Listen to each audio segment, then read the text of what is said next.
Assalamualaikum warahmatullahi wabarakatuh. Waalaikumsalam warahmatullahi wabarakatuh. Bismillahirrahmanirrahim. Alhamdulillahillazi hadana li hadza wa ma kunna linahtadiya laula an hadanallah. Asyhadu an la ilaha illallah wahdahu la syarikalah wa asyhadu anna Muhammadan abduhu wa rasuluhu la nabiyya ba'da. Alright, everyone. Today we are going to talk about the material from the part 8 entitled Materials for Vocabulary and Grammar. Next. However, before we explain furthermore, let us to introduce ourselves. In this team, there are 6 people here. The first one is Suhendri Palaguna, second, Nurhayati, third, Nur Fitria, fourth, Nugraisyah Ika Mayori, fifth, Yashinta Rahmawati, and last but not least, Adriyannisa Aulia Husna. Next. Alright, for introduction will be explained by Nugraisyah Ika Mayori. Okay, Nugraisyah, time is yours. Okay, this chapter follows the two-part structure of the preceding two chapters and focus first on materials for teaching vocabulary and then on grammar teaching materials. As with materials for the teaching of the fourth skill, there is a rich heritage of material for teaching vocabulary and grammar, but this needs to examine critically. Next, to be explained by Husna. Okay, this part will be materials for vocabulary. It is generally acknowledged that vocabulary is a vital aspect of language learning. Without grammar, very little can be conveyed. Without vocabulary, nothing can be conveyed. Vocabulary selection and vocabulary knowledge. A common sense criterion for vocabulary selection is frequency and the temporary materials readers. As we have noted, is well served in this respect, as word frequencies lists from large corpora such as Coca and the PNC are available, along with collocation and lexical praise list criteria other than the frequency in the vocabulary selection. 1. Frequency of use. 2. Coverage. 3. Range. 4. Availability. 6. 5. Learn the ability. 6. Opportunism. And the last one is center of interest. Next. Okay, I want to continue the explanation about vocabulary learning materials. First is bring back old-fashioned techniques. It is interesting to note that certain traditional activities have enjoyed something of renaissance recently. For example, learning vocabulary from dictionary. Paul says that the use of dictionary is more effective to learners. Some of course books also using dictionary into the materials. Second, semantic and thematic sets. Semantic set approach involves teaching vocabulary in meaning-related groups, for example, fruits, transport, furniture, family members, and any others. Cairns and Ripman suggest that grouping items together will help to give coherence to the lesson. Third is depth of processing. Cameron illustrates depth of processing used to present vocabulary for leisure activities to young learners. In this case, he shows that the words are processed visually, aurally, kinesthetically, cognitively, affectively, and orally. The next is vocabulary learning strategies. There are two rules for materials in presenting and modeling different vocabulary learning strategies. Number one is recycling vocabulary. Materials can recycle vocabulary through games and tests and ensuring that learners meet key vocabulary on several occasions of materials. And number two is text-based vocabulary work. When designing vocabulary activities to include in materials, some options for vocabulary teaching are easier to adopt than others.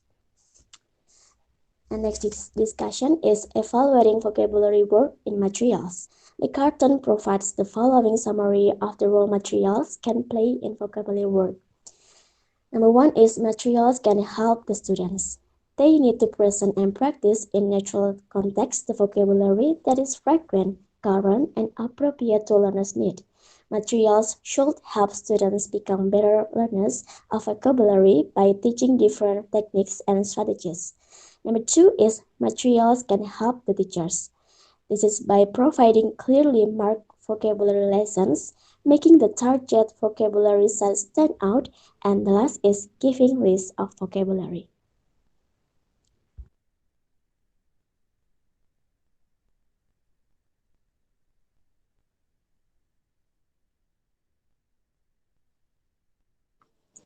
Next, materials for teaching grammar.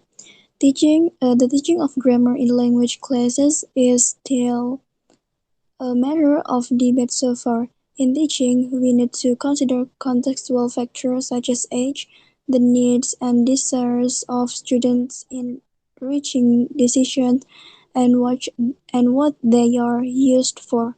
Types of grammatical material may be useful for our purpose, that some types of focus on grammar are beneficial for acquisitions.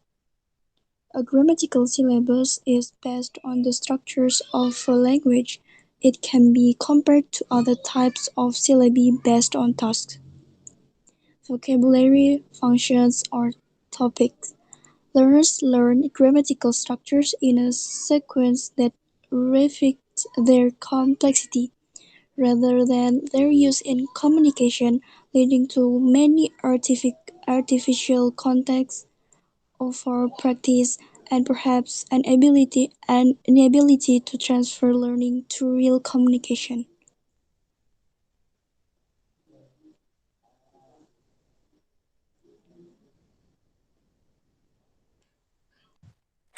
The next, the next material is principled eclecticism. The application of principled eclecticism proceeds by first addressing the issue of learners' needs and styles. Once these two basic elements have been evaluated, the teacher can develop a needs analysis which can then be used to develop the core syllabus. Then methodology of teaching grammar. There are so many intricacies, obscure rules, and exceptions that it comes as no surprise that different generations of teachers have used various approaches to teaching grammar to train literate English writers. The methods of teaching grammar are: number one, diagramming sentences; number two, learning through writing; number three, inductive teaching; number four, deductive teaching; and number five, interactive teaching.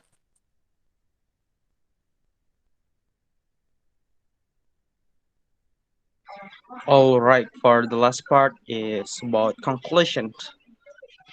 From these are the materials. We can conclude that to teach vocabulary and grammar to students, the teachers must pay attention to several things on vocabulary and grammar. In vocabulary, there are some that the teacher should know, such as frequency of use, learning, the ability of students, coverage, opportunism, range, centers of interest, availability. Then, for the grammar, there are some that the teacher should know, such as diagramming sentence, learning through writing, inductive teaching, deductive teaching, and interactive teaching. Additionally, vocabulary and grammar are interrelated and cannot be separated. For example, without vocabulary, we cannot make a sentence according to grammar. But without grammar, even though you have a lot of vocabularies, you can't use it because grammar is a rule in making sentence. Therefore, vocabulary and grammar are very important in teaching English to students. Next.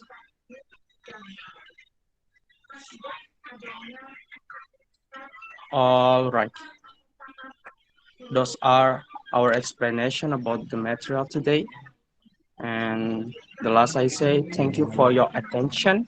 Thank you for listening our discussion, and maybe I will close by reciting Hamdalah together. Alhamdulillah alamin. That's all from us. Wabillahi taufiq wal hidayah. Wassalamualaikum warahmatullahi wabarakatuh. Waalaikumsalam warahmatullahi wabarakatuh. Waalaikumsalam warahmatullahi wabarakatuh.